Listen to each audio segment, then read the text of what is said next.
ఇంటి దగ్గర ఉంటే మా పాప ఎప్పుడు ఏదో ఒక చేయమని అడుగుతుందండి. సో, ఈరోజు అడిగింది బ్రెడ్ పిజ్జా అనమాట. యాక్చువల్‌గా పిజ్జా అడిగింది.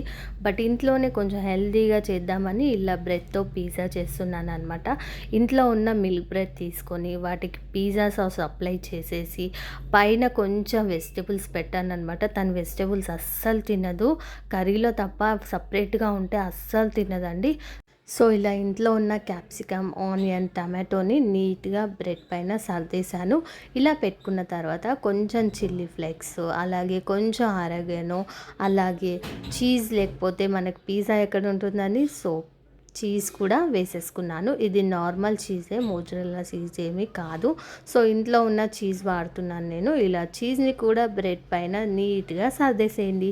ఇలా సర్దుకున్నాక పైనుంచి మళ్ళీ కొంచెం ఆరిగానో కానీ, చిల్లీ ఫ్లేక్స్ కానీ వేసేసుకోవాలి.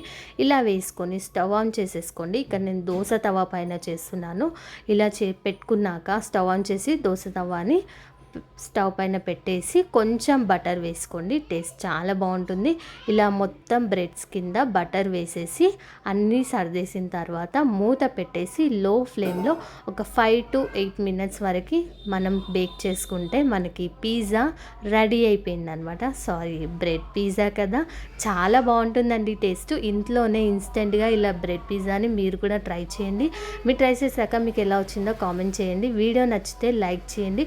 సో, మా పాప కోసం అయితే ఇన్స్టెంట్గా ఇలా బ్రెడ్ పిజ్జా అయితే ఇంట్లో రెడీ చేశాను అనమాట. టేస్ట్ చాలా బాగుంది. మరిన్ని వీడియోస్ కోసం ఇప్పుడే మన ఛానల్ని సబ్స్క్రైబ్ చేసుకోండి.